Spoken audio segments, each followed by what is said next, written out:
senhor falou aí que é até bíblico, né? Que quem adultera, o opróbrio jamais sairá da sua casa.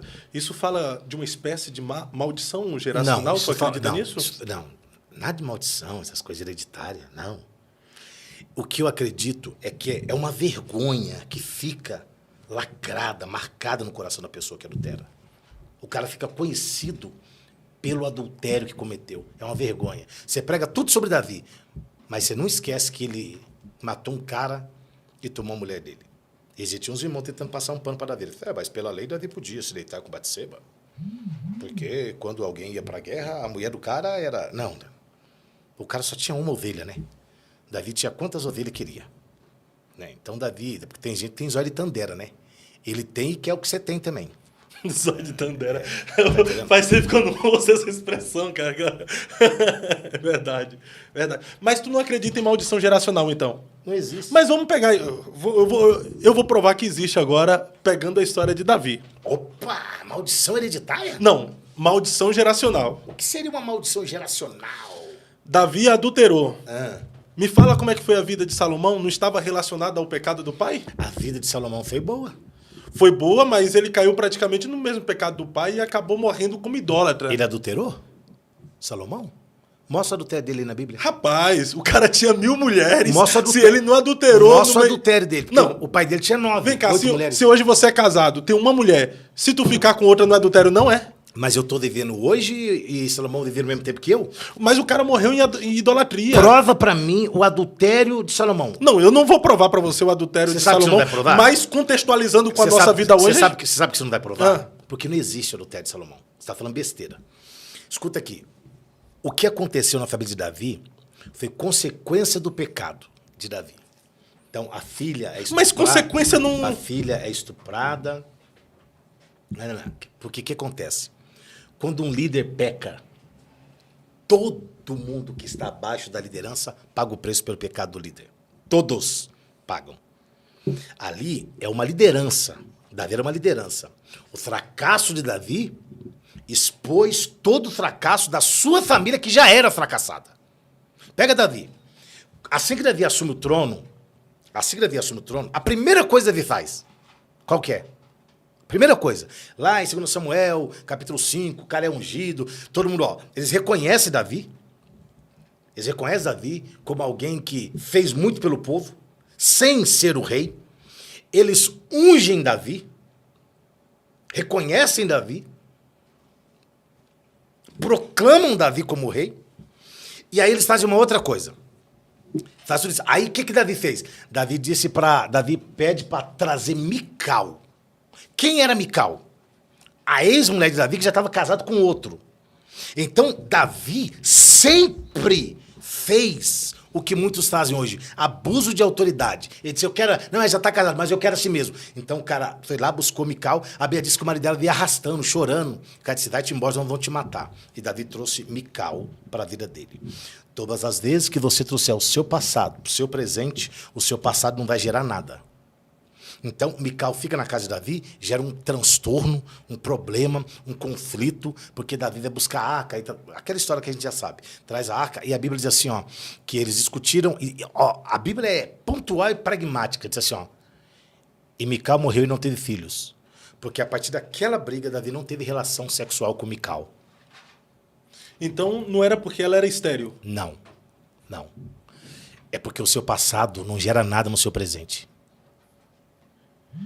Você não pode querer viver uma vida nova trazendo coisa velha. É o que Jesus ensinou. Não dá para você pegar pano novo e remendar pano velho, pegar vinho novo e colocar em odre velho. Vira vinagre.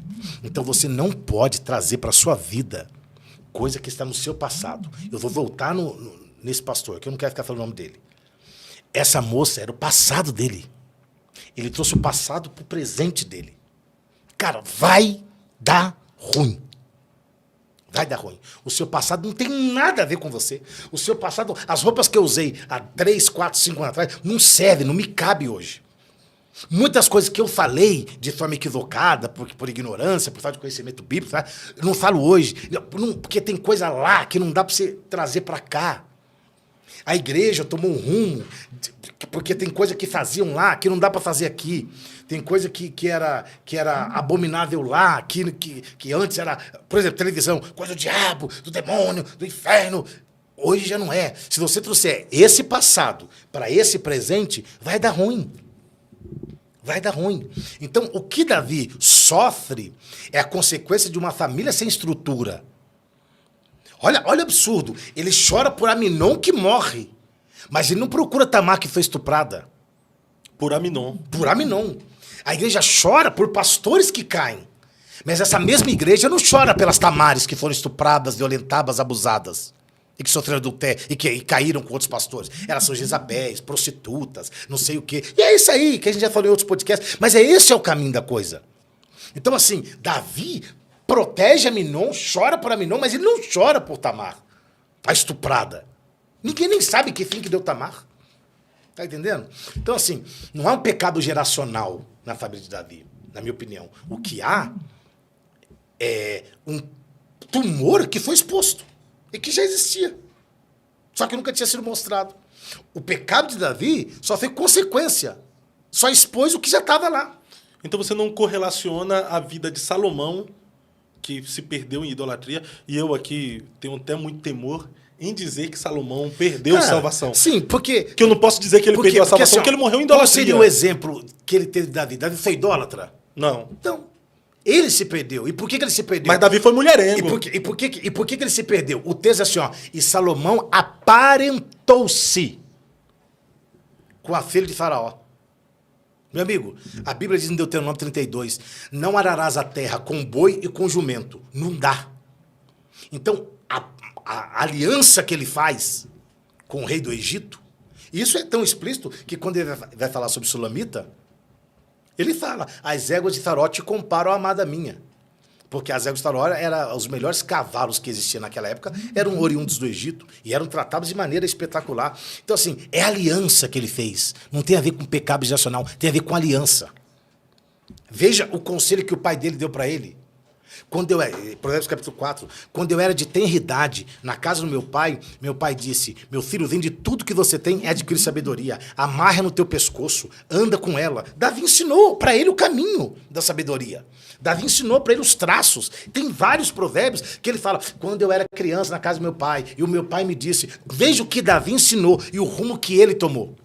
Você não pode ser responsável por você ensinar uma coisa e outra pessoa querer tomar outro rumo.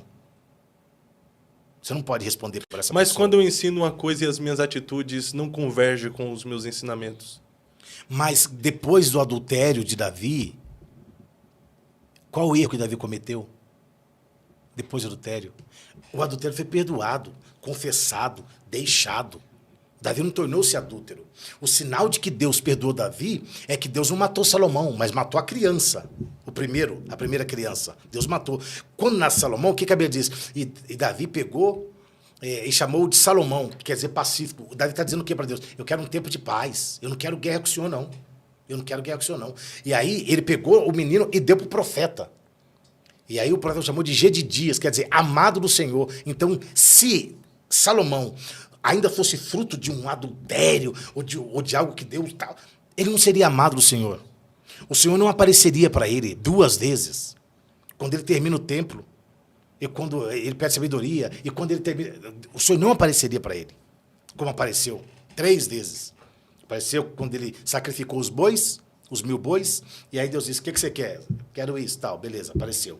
Depois o Senhor apareceu para ele, quando ele terminou o templo, o Senhor apareceu para ele de novo. Então, assim... E terminando Salomão de orar... Desceu do céu, tal. Então, assim, e quando ele terminou o templo, a casa dele, a casa do Senhor, tudo que ele tinha tentado no seu coração, o Senhor apareceu para ele. Aí tá lá, a partir dos versos 13, 14, 15 e tal, que narra toda a história. Então, assim, eu não vejo como ali um pecado geracional e tal. Eu não vejo como pecado geracional de Davi. Eu vejo que ali havia algo que já estava exposto, mas não tinha sido apresentado, mas já estava lá. Foi consequência. Consequência. Claro que é uma pirâmide, né? Se uma liderança cai, todos caem. É o que Davi falou sobre Saul, né? Como caíram os valentes? Caiu quem? Saul e Jonatas.